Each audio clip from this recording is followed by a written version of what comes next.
să ne ajute tuturor bunul Dumnezeu ca să merităm ceea ce iarăși Sfânta Carte și Sfinții Părinți ne învață, că trebuie să fim fii ai învierii, ai adevărului, dreptății și păcii.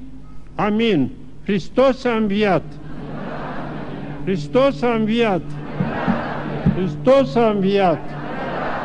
Și nouă ne-a dăruit viață veșnică, să ne închinăm Sfinte învierii Lui, cele de-a treia zi. Hristos a înviat din morți, cu moartea pe moarte călcând, și celor din mormânturi viață dăruind.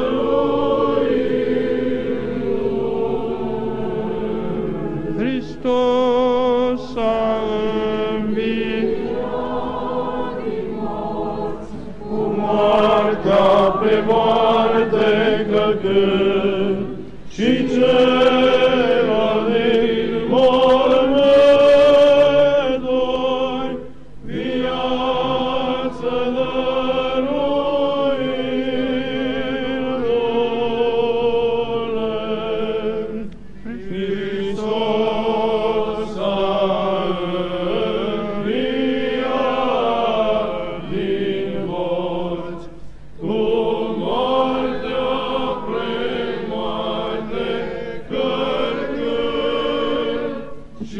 cu moartea premoarte călcând, și celor din mormânturi viață dăruindu-le. Ziua învierii, popoare, să ne luminăm Paștile Domnului, Paștile, că din moarte la viață. Doamnelor și domnilor, am ascultat împreună cuvântul preafericitului Părinte Patriarh Teoctist, cuvânt adresat credincioșilor Bisericii Ortodoxe Române în această noapte a învierii anului 2007. Acum slujba își desfășoară tipicul ei normal. S-a intrat în partea centrală, în miezul acestei slujbe, acestei utrenii a învierii. Este vorba de canonul învierii. Este un adevărat poem religios, deosebit de frumos, alcătuit de Sfântul Ioan Damaschinu. Prima cântare pe care o auziți acum este Ziua Învierii, popoare, să ne veselim. Vor fi mai multe astfel de cântări. După fiecare cântare sau peasnă, cum mi se spune, se cădește oficiantul purtând în mâna stângă Sfânta Cruce și o lumânare aprinsă, iar după fiecare peasnă se rostește o ectenie mică.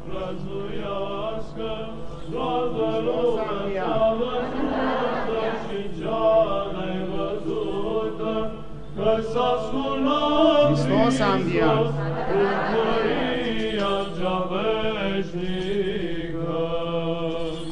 Hristos a înviat din morți, cu moartea pe moarte călcând, și celor din mormânturi viață dăruindu-le. Hristos a înviat din morți, cu moartea pe moarte călcând, și celor din mormânturi viață dăruindu-le. Hristos a înviat din morți, cu moartea pe moarte călcând, și celor din mormânturi viață dăruindu-le. Veniți să bem băutură nouă, nu din piatră stearpă făcută cu minuni, ci din mormântul lui Hristos, care le-a izvorât izvorul nestricăciunii, pentru care le neîntări.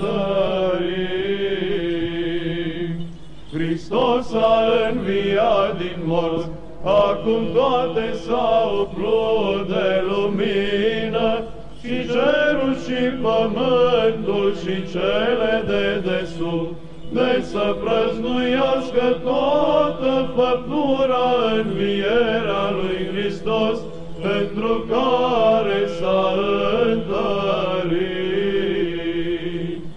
Hristos a înviat din morți, ieri m-am îngropat împreună cu tine, Hristoase, astăzi mărit Hristos a înviat. Împreună cu tine, Hristos a înviat.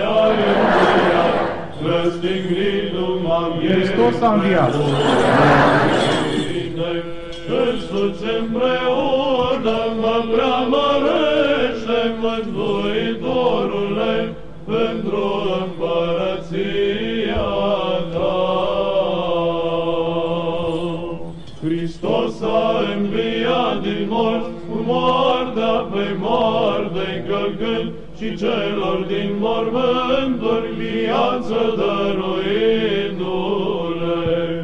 Hristos a înviat din morți, cu moartea pe moarte călcând, și celor din mormânturi viață dăruindu-le. Hristos a înviat din morți, cu moartea pe moarte călcând, și celor din mormânturi viață dăruindu-le.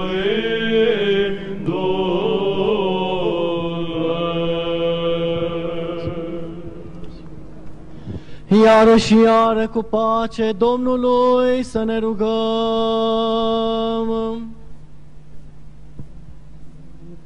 Doamne, miluiește! Apără, mântuiește, miluiește și ne păzește pe noi, Dumnezeule, cu harul Tău.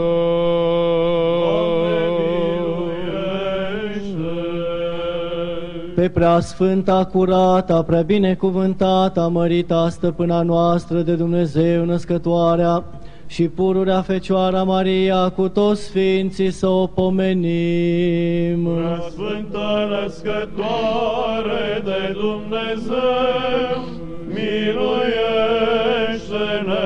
pre noi. Pe noi înșine și unii pe alții și toată viața noastră, lui Hristos Dumnezeu să o dăm.